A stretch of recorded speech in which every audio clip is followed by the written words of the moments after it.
Think of the thing that you want the most in the entire world right now. Now riddle me this.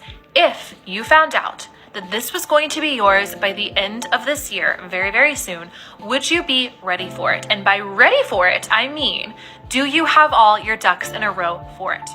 If you would need to get your teeth whitened for it because it is a TV appearance, have you done that? If you would want to be in the very best shape of your life, have you gotten started on that? If you would want to practice more for it, would you have done that? Is that part of your routine right now? It's scary.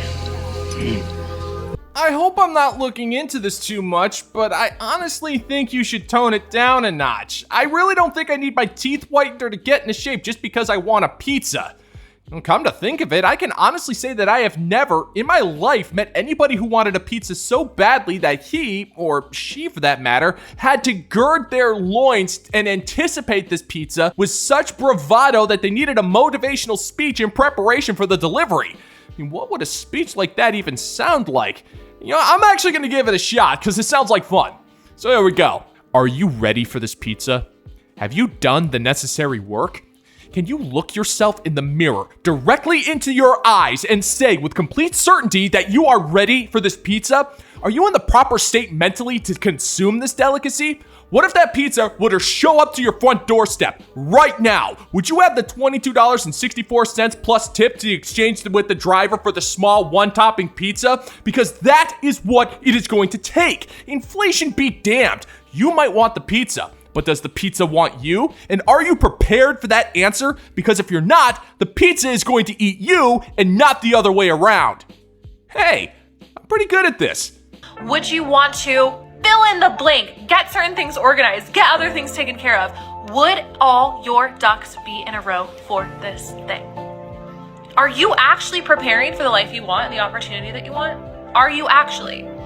Right now, you are literally in training for the person that you want to become. Every single choice you make is a vote for the person that you want to become. So imagine right now, from here on out, the thing you want is coming, and it's time for you to actually completely get ready for it. That doesn't make sense. You know what? You are absolutely right. For the longest time, I've always wanted a monocle. It's been my dream ever since I was a young intergalactic bounty hunter in training. I wanted to throw on my best jeans, my finest flannel shirt, and my cleanest of Mr. Bungle t-shirts and take my bemonocled self to a high society ball. Then I would just, hang out with a glass of champagne until somebody did something embarrassing. So then I could let the monocle drop into the glass because I was so shocked. It's the one thing I've always wanted to do with my life. But under the modern logic, I can have many of the one thing I always wanted to do with my life. And the monocle thing is at the bottom of the one thing list. But hey, if you're offering, I'll take it. Get me a limo and I'll grab my finest Cobain kilt. It's time to scratch off the most meaningless thing off my bucket list. Or at least I would scratch it off, but making a bucket list is on my bucket list, and I don't feel like getting around to doing that. I'm too busy shopping for monocles. So hurry up with my limo, woman. Mit Casa ist su Casa. Bet come Shivu. Let the party begin! Piece of advice for detachment that has always stuck with me is that when you're feeling attached, when you're feeling like, oh, I really need this thing in order to feel something emotionally within me, we've all been there, is to, instead of just allowing yourself to bake in that feeling, as good as that kind of feels, not really though, just take action. And it's not even necessarily action to get this thing, it's just action to start to move the energy of your life. Stop, drop, and roll it, like I like to say. Like, get outside, get some sunshine, or start to take action towards your dreams or your goals in a way that feels really like fun and playful to you. Wow, that's fantastic work, man. You have the wisdom of a 6,000 or 7,000-year-old man. That's fantastic. We don't have to fill up the whole blackboard after all. Yeesh, how far have we fallen in society when the best advice we can give to a dame is to stop sulking, go outside, and do something? This advice would be practical if it was directed at anybody who wasn't a modern woman. First off, they'll just go outside with their phones and then doom scroll outside, or worse, they'll record themselves while walking on a park trail about how to get out and focus on your goals, but you have a problem there. You have no goals. You have no dreams. You have no ambitions. Your goals don't stretch any further than caking on as much makeup as you can onto your face, and your dream is to marry a prince from some obscure European nation that may or may not even exist. That's why you talk about goals and dreams instead of anything specific. It's all just ambiguous buzzwords like healing era or dignity. You can't define it because both virtually are non-existent for you. Because basically that takes all of this really dense energy that's around you and you're like, I really want this. Where is it? I'm attached. It's not coming through. And it dissipates it. It moves it through and allows you to get into a brand new, fresh stream of energy. Because remember, the thing that you want always comes when you're literally not thinking about it. You may think there's no way I'm ever going to have a split second where I'm not thinking about this thing. But when that moment comes, you will be surprised and amazed. You'll be like, wow, that's so true. That's so true. It can only come in if I'm not thinking about it obsessively. So let me go take action on something else, on something that makes me feel good, that makes my cheeks warm and buzzy, that gets me back into the flow of my life, and everything that's meant for me will come at the right time. Sweet. You couldn't ignore me if you tried. Oh, I get it now. You're down bad for a slice of man candy, but your insane amount of nagging and pseudo-spiritualist talk got on his nerves, so he left you in the streets and he went over to Skeeter's house for a few grudge matches on WrestleMania, the arcade game. But even if this wasn't the case and what you wanted was a job or a car or some career that'll leave you unfulfilled, it won't matter. You can't help but obsess over the things that you can't have. You have zero purpose in your life, so that one thing you desire takes up what little real estate you got upstairs. And even if you somehow get this one thing you want but aren't looking for, but secretly obsessing over, then what? Will that one thing finally make you complete, or will it just leave another void for you to fill with impulsive decisions and quest for energy? How much you want to bet that if she were to answer that question, she'd give me 4 paragraphs of word salad, but not a single iota of substance? Put me down for a penny. I swear, I'm good for it this time. That's funny because it's so true. What's the best comeback line I can use when a man says it's not all men? First of all, you have to ask yourself if you even want to go down this road. You have to know your audience. Does this man actually want to have a genuine conversation with you and understand? Most men that say this want to pick a fight, and anything you say will be challenged and twisted and turned, and it will intentionally not be received. In my opinion, trying to argue this with men who just want to argue back with you, it's futile, it's a waste of your energy, they're getting what they want, which is attention from you. I would suggest don't even go down that road. But if it's a man who actually cares, one time my friend's husband said to me, there are good single men out there. And I said, where are they? Show me them. I said, tell that to every single woman in the world ever. Where are they? And here we go. I personally don't think it's fair to say that all men are inhuman monsters when you literally said that all men are evil because of Ted Bundy. Most of us are more than happy to have a conversation when it comes to this issue, but you'd rather say that all men are either violent psychopaths, henchmen of psychopaths, or accessories to psychopaths. If a majority of men were as evil as you claimed, then Manhattan Island would have been converted into a prison camp by now. But to be fair, that would also mean the powers of Minecraft would have to jump up their schedule by at least 4 years, and that's not happening. But you've immediately shut down any rational discussion when a man brings up the valid point that there are men out there who do respect others, and that includes women. And your immediate reaction was to shoot that down by being incredibly rude and sarcastic. How can you have a rational dialogue when you're the one who's clearly not willing to listen to reason? I'll let you in on a little secret, sister. You can't. One time another male friend of mine said, it's not all men. And I said, how do you know? How well do you really know? Men in general don't have as deep of friendships as women, period. How much are these men sharing with one another? How many men have porn addictions and they don't tell their friends about it? How many men are cheating on their wives and girlfriends and they don't tell men about it? How many men are into little kids and they don't talk about it? It's impossible to genuinely know. So sometimes just asking that question in good faith to a man, how do you know? Let's do this.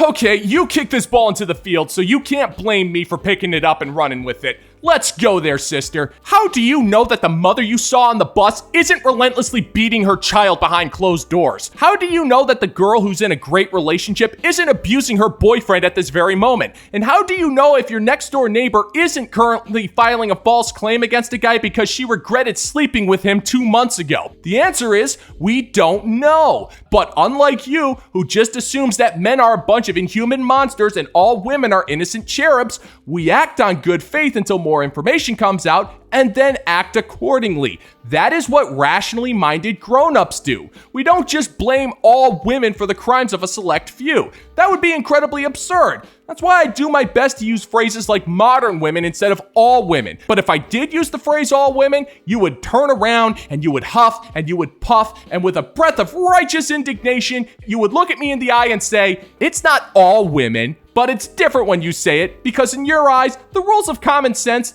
do not apply to you. I think it could also be really enlightening if you ask this man in good faith, tell me how you would define a good man. I think sometimes men and women have very different ideas of what constitutes a good man. A man might say, doesn't cheat, he has a good job, he has family that he's close with, he has friends that he's close with, he's financially responsible, etc., etc., etc. But a woman might have a very different answer. Sure, all those things make a man good. What would my list look like? He has a genuine baseline level of respect for me, and that's reflected in the fact that he doesn't verbally, emotionally, mentally, physically abuse me. He considers my feelings. He's going to do something that could impact me. He considers what I would think about it, and we're able to have a conversation. He is kind when he communicates. He's genuinely interested in my life. He wants to know about what interests me. Like, I could continue, the list goes on and on and on. If any of you ladies have any great ideas, if you've tried something that's worked, I would love to hear them. Maybe you should shut up. You have an unrealistic criteria for what makes a good man, and I don't think you have the right to be able to make such a distinction. A good man is the one who gets up every day to do his work. He's honest, he's loyal, and he does his best to do the right thing. He owns up to his mistakes, takes accountability when necessary, and treats others with respect when they deserve it, and stands up for himself when they don't. He works his fingers to the bone day in and day out. He learns from his mistakes and is able to suffer in silence. He carries a massive weight on his shoulders but refuses to allow anybody to take on his burden. A good man does the best he can with what he has and works to earn the things that he doesn't have. But what he doesn't do is tolerate the disrespect of some jaded broad on the internet who wishes to blame him for the bad things that happen to her and to the world in general. Because I hate to break it to you, sister, it's not all men, no matter how badly you want them to be. That lame excuse is not gonna work when you use it. Bestie, I love you so much, but listen up. The next time you miss him, I want you to think about this, okay? Come back to this video, save it, because I know you're gonna miss him. I want you to think about how you are missing someone who literally looked at you, looked at all of your greatness and all of your energy and how perfect you are, and said, I don't really care if I'm with her. I don't really need to be with her. Well, I'm so sorry. If someone is looking at how perfect you are and thinking that to themselves, there is absolutely no reason for you to miss that person. What do you miss? Not being valued?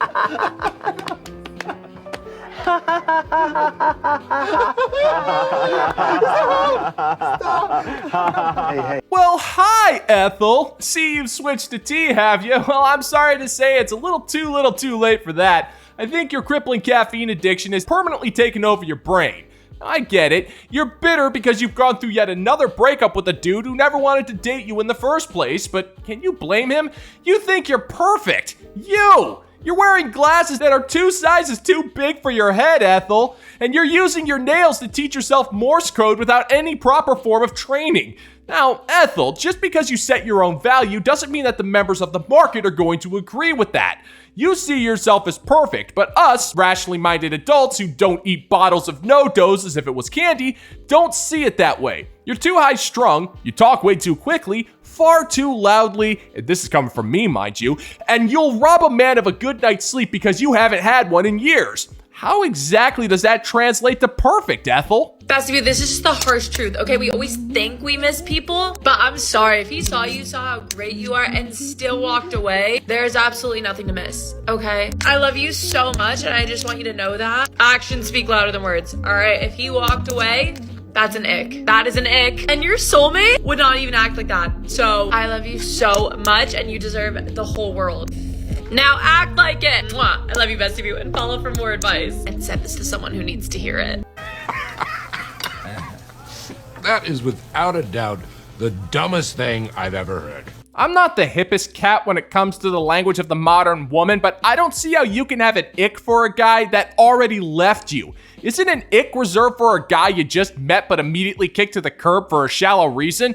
You tell me, Ethel. You're the one who sets these insane rules, and it's those insane rules that are keeping you alone. Well, I don't think a man's going to want 50% of his income to go to your debilitating pixie stick habit. Just listen to the words you're saying, Ethel. You're perfect. Your soulmate will never do that. You deserve the world. These are not the normal thoughts of a rationally minded grown-up, Ethel. People have flaws. You should know. They're practically oozing from the pores you clogged up with cosmetics. You're saying that you deserve a perfect man because you're perfect, and that only exists in crappy romantic comedies, and oddly enough, those softcore movies you see on Skinamax after midnight. I mean, The Notebook. The Notebook. I'm talking about The Notebook. But feel free to hold out for perfection, Ethel. Let me know how that works out for you. Or let's not pretend you did. How's that sound? Great. I wasn't gonna care either way. Ta-ta, Ethel.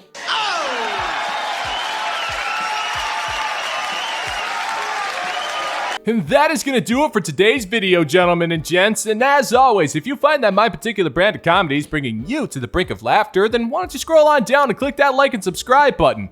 Ring the notification bell, leave a couple of comments, and be sure to share this video so we can give the good old-fashioned middle finger to the YouTube algorithm. And of course, a special shout out goes out to the members of the Bounty Board over on Patreon. If you're interested in helping to support the channel, $5 a month will get you a permanent producer credit, a personal shout out from yours truly, as well as access to exclusive content you won't be able to find anywhere else. The link is in the pinned comment down below. And thank you so much for checking out the new video, and until next time, peace out, homies.